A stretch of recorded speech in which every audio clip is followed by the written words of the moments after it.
You've subscribed to 12 podcasts, you're on 5 email lists, you've bought 3 courses, and you haven't opened any of them.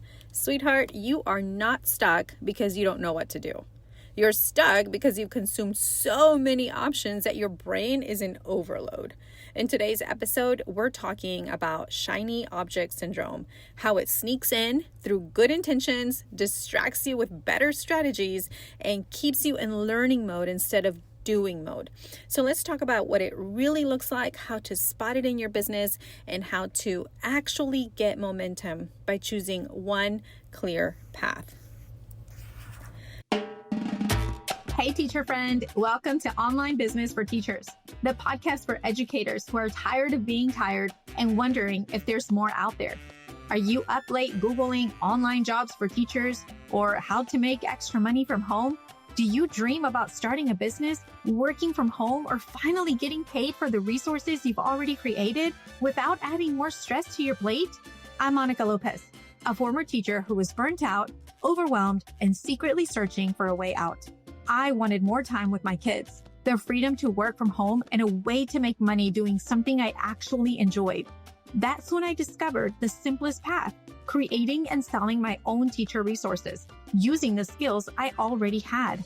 Now, I help teachers like you turn your ideas into income with step-by-step guidance, real talk about finding time to grow your business, and the mindset shifts that help you believe it's actually possible. So close those lesson plans and grab your favorite drink. It is your turn now. Before we get into it, I want to invite you to download a simple Google Sheet tracker for TPT sellers to keep up with your most important numbers, like your sales, your followers, your TPT rank, your reviews, email subscribers, all of the things that you want to measure. You can update it each month and watch your progress over time, even on the days that it feels like nothing is moving. So go grab your free tracker and start seeing just how much your business is growing. The link is in the show notes. All right, so let me paint a picture for you. There was a season of my business, and I still go through these, but we're going to talk about that one season where I was soaking up everything that I could. Podcasts, webinars, courses, group coaching calls, you name it, I was in it. I would have like 5 open tabs on my laptop, each one with a different coach, a blog post, or a strategy that I was excited to try. But here is the thing. Learning from others and experimenting in your business is super powerful. In fact, I still do it. But the problem is not that we're learning, it's that we're trying to implement everything at once. What is that saying? You can do everything, you just can't do it all at the same time. So one day we can be building a funnel from one person's system, and the next day we could be rewriting our offers based on another person's method. And by the end of the week, we'll have like 3 half-built funnels, a landing page we don't like, and a content plan that we never use. And none of it is actually in our voice anyway, so it's not even working. But the thing is that it's not wasted effort, it's just scattered effort, and the scattered effort doesn't really build momentum.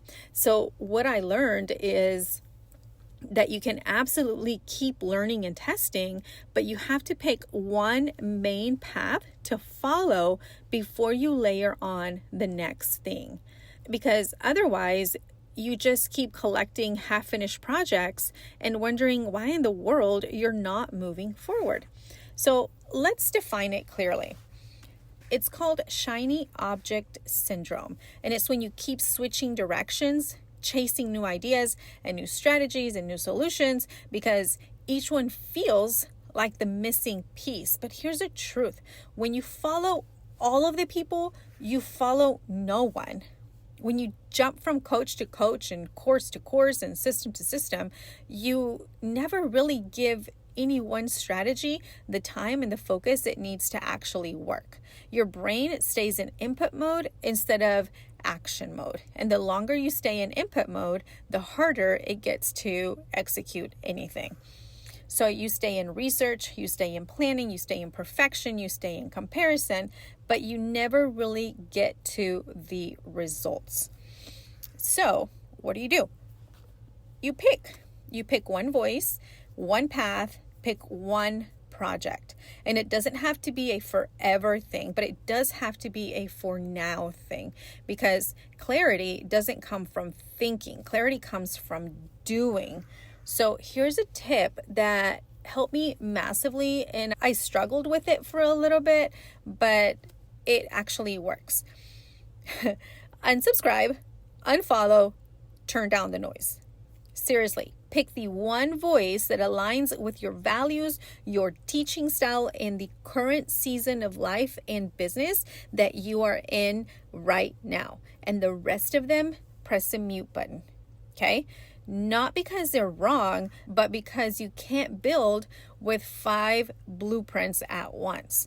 So the most helpful question I've asked myself lately is, whose voice do I actually want guiding me right now? And it can be different today from a month ago or 2 months from now, because it just depends on what you are working on right now. If the answer is not clear, it's probably time to pause all the input and reflect. Let your own voice speak again.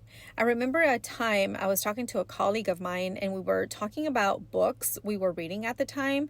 We actually are both self-help geeks, but I remember telling her, none right now. I feel like I need to process what I have learned, so I like to pause for a few days before I pick up the next book.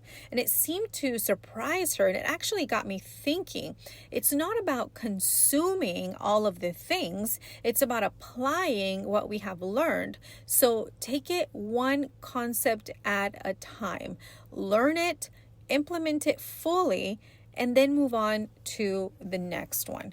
Because here is a truth. You don't need more information. Half the time you don't need more information. You already have everything you need. What you really need is momentum. And momentum doesn't come from learning everything. It comes from committing to one thing. Even if it's not perfect, even if it's slow, even if you're not sure, action breeds clarity. So pick one strategy, one focus, one mentor to follow, and then go all in. And yes, it kind of hurts to let go of some of the people that you listen to because you love them so much and you get so much out of their content. But remember, you can always come back to them. When you're done implementing that one thing that you're focusing on right now, their content is still going to be there. And you'll also be more open to it. And you may even choose one of them to follow for your next one thing. All right, so if you're ready to get a personalized strategy, book a one-on-one call with me so we can get clear on your one thing. Let's stop chasing shiny objects and start building something real, one clear step at a time. You've got this. Thank you so much for listening. I will see you next time. Hey, teacher friend, I hope you enjoyed today's episode. If this show is helping you dream a little bigger, would you take 30 seconds to leave a quick review? It means the world to me, and it helps more teachers find their way to this podcast. I'll meet you back here next week. Take care and keep dreaming bigger.